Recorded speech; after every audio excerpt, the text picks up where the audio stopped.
जोंनि सिगाङाव फोरमायहरदों बेवहाय BPF दोलोआनो बांसिन दावखोनानै दङ होननानै जोङो रिपर्टखौ मोननो हादों। BPF दोलोआनो बांसिनै सिगांगासिनो दङ पस्टेल भटनि गेजेराव। दा UPPL दोलोआ उन जागासिनो दङ आरो नैथियाव UPPL दोलोआ थागासिनो आरो सेथियाव BPF दोलोआ थागासिनो आरो थामथियाव BJP दोलोआ दावखोगासिनो दङ। बे समाव पस्टेल भट जोंनि सिगाङाव फोरमायहरदों। फाइनालि BTR नि इलेक्शननि भट साननाय रिजाल्ट दा आवगायगासिनो BPF आ गोबां आवगायगासिनो दा गावबाय बमाबो गावखाबाय जेन BPF आ देरहासिगोन बेफोरबायदि उरायखाबाय बम सम उरायखाबाय बमा समा गावखाबाय नोंथांमोना मोनखाथिया दोङो दा फाइनाल रिजाल्टआवसो मोनथिसिगोन सोर देरहायो जोंहा BPF ना UPPL थांगोन दा गोबां मानसिया बुंदों BPF आनो आवगायगासिनो BPF आनो देरहामारसिगोन होननानै दा बुंनो हाला नोंथांमोना एडभान्स जास्ट मोनदांथि हिसाबै कमेन्टनि गेजेरजों फोरमायहरदो BPF आ सरकार दामारगोन ना UPPL आनो फिन खेब सरकार दामारफिनगोन नोंथांमोना कमेन्टनि गेजेरजों फोरमायहरदो दा मोनदांथियाव बा नुनायाव जोङो भट साननायनि बेफोरबायदि मोनसे मोननै लिस्ट नुनायनि लोगो लोगो जोङो सानदों जे BTR आव माने सरकार दामारगोन हाग्रामा महिलारियानो माने दामारसिगोन खोमा बेफोरबायदि साननानै लाबाय आरोना नुनाय हिसाबै दा फाइनाल रिजाल्टखौ मोनबासो मोनथिसिगोन नोंथांमोना बिनि सिगां भिडिअ मोनसे नायग्रोना ला निउसखौ नोंथांमोना नायग्रोना लाबानो जाबाय ओमफ्राय कमेन्ट खालामनानै बुंहर दा जोंहा BTR सरकारा सोर जामारगोन दा बेनोसै आरोना दा बयनिसिमबो फिन खेब बरायहरबाय जायफ्रा चेनेलाव गोदान साबस्क्राइब खालामदो भिडिअखौ शेयार खालामदो लाइक कमेन्ट साबस्क्राइब खालामदो दाबाव भिडिअखौ नायलांदो ओमफ्राय कमेन्ट खालामनो दा बावगारथारदै जोंहा नायनोसै हाग्रामा सारा BTR आव सरकार जामारसिगोन ना फिन UPPL सरकारानो सरकार दाफिनसिगोन नोंथांमोना मोनथिखागोन दे नायग्रोना ला देरहागोनखौ नुहुरखानानै BPF नियाव जयनिंबो जोबला आरो रंजानायबो जोबला सानफा थोल्लो जायो जयनिं जानाय आरो रंजानाया केमेरा खेबै खेबै मबाइला दुंखावलांजोबो थेवब्लाबो जोबनो थाङा दिनै BPF खौ सोरखार दानायनिफ्राय रावबो होबथानो हानाय नंलिया बन्धुमोन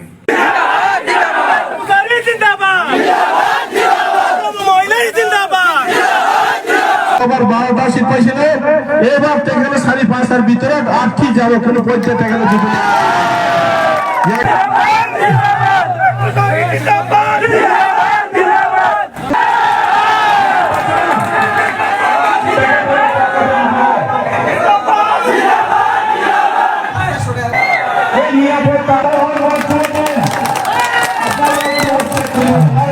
আমি ভাষা মাপলো লোক আমি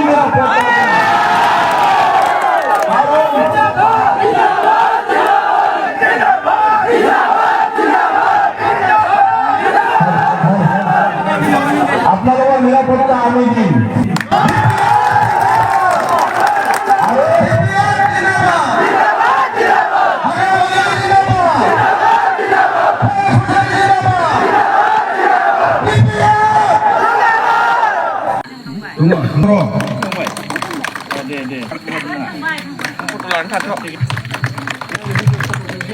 थाबाय आरो लोगोसे दिनैनि बिसायख'थिनि सोमोन्दै जितु ভাইস প্রেসিডেন্ট আশিস সিংহ তাৰপিছত ৰাজ লীনা মছাহাৰী গান কৰিলে নীতি আদৰ্শ ভাল পায় সুমিত্ৰা নাৰ্জাৰীলৈ ধন্যবাদ থাকিল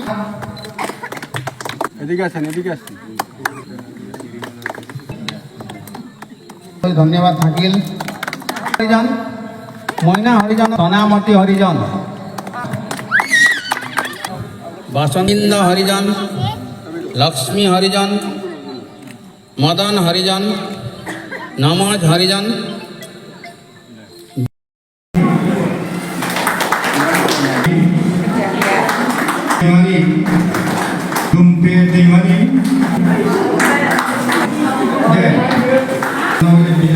आरो जोंनि दोलोनि बिथांमोन लोगोसे गामिनि दैदेननायाव आरो बेनियाव धन्यबाद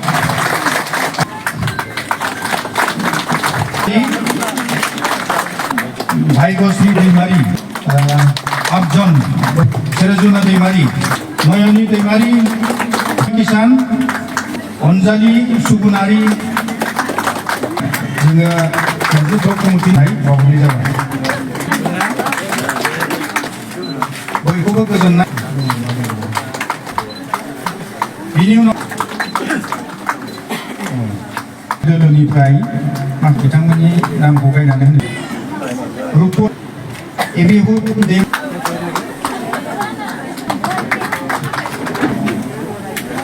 जों बामाफोरखौ फैदो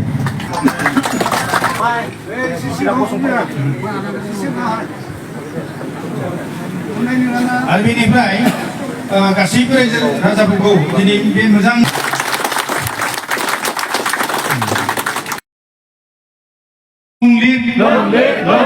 हाग्रामा सार लं लिभ रियन दैमारि सार लं लिभ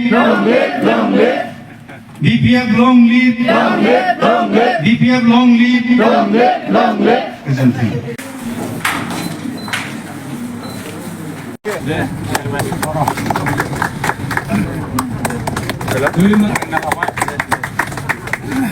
अनुष्का सिंहारि स्टिफेन दैमारि मिजिं बर' बिजय चौहान बिजय सिंहारि नाथ बाग्लारि लेसन बसुमतारि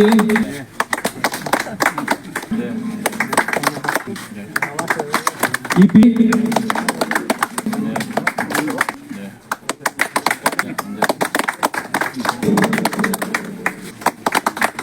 আমার বিপিএফ দলৰ আদৰ্শ আৰু নীতি ভাল পাই যিবিলাক সদস্যই আমাৰ দলৰ লগত যোগদান কৰিলে তেখেতসকলক মই সকলোকে আদৰি লৈছোঁ ধন্যবাদ যাচিছোঁ আৰু আহি থকা দিনত বিপিএফ সমাপ্ত কৰি ঘোষণা কৰিম ধন্যবাদ মদন বাহাদুর দর্জি এটু BPF जिंदाबाद जिंदाबाद जिंदाबाद फेसमुसारी जिंदाबाद जिंदाबाद जिंदाबाद फेसमुसारी जिंदाबाद जिंदाबाद जिंदाबाद